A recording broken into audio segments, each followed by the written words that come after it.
هم حماة الأرض والعرض، هم فخر مصر، أبطالها، رجالها، أملها الباقي جيلا بعد جيل. نذروا أنفسهم آملين النصر، راغبين الشهادة، أقسموا يمين الولاء بأن تظل راية مصر خفاقة إلى أبد الدهر. انضموا إلى صفوف قواتنا المسلحة كرصيد جديد يضاف إلى قدرات مصر القتالية في الذود عن ثراها المقدس وتوفير المناخ الآمن لتحقيق الرخاء والتنمية. هم الجيل الصاعد الواعد من خريج الكليات والمعاهد العسكرية، شعارهم الواجب، الشرف، الوطن. جيش مصر مصنع الرجال وعرين الأبطال في كل العصور.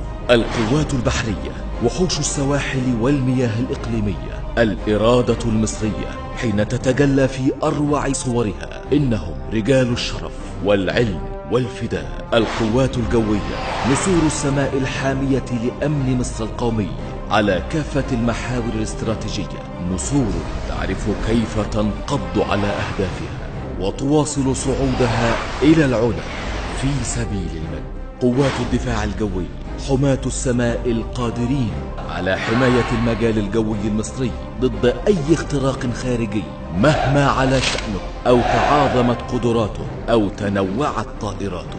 حرس الحدود، المجد لمن يذود عن أرض مصر ويحفظ لها أمنها ضد أي اعتداء خارجي. أسود القوات المسلحة المصرية، المشاة، سادة المعارك، رجال صدقوا ما عاهدوا الله عليه، بذلوا العرق والدم من أجل إعلاء كلمة مصر. المدرعات، قوة النيران للأسلحة الأرضية، خفة في الحركة وقوة في الصدمة، دقة ومهارة عالية في إصابة الأهداف.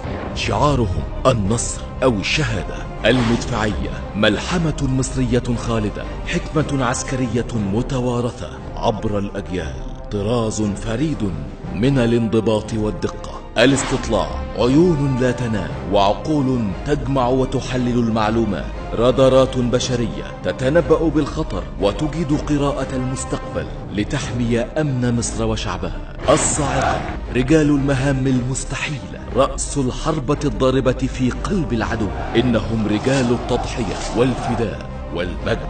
المظلات، رعد مصر الساقط من أعالي السماء، رعد يزلزل الأرض تحت أقدام العدو.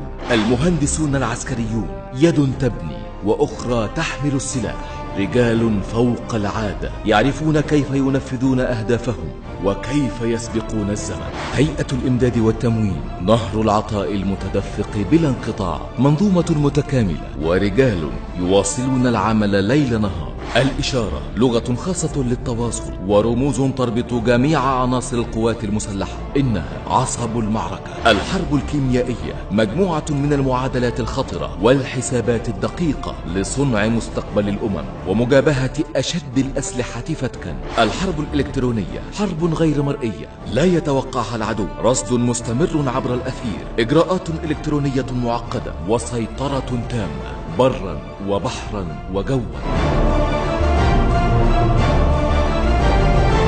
تتعدد الوحدات وتتنوع معها القدرات لقواتنا المسلحة المصرية على كافة المحاور الاستراتيجية، ويبقى جند مصر هم خير أجناد الأرض.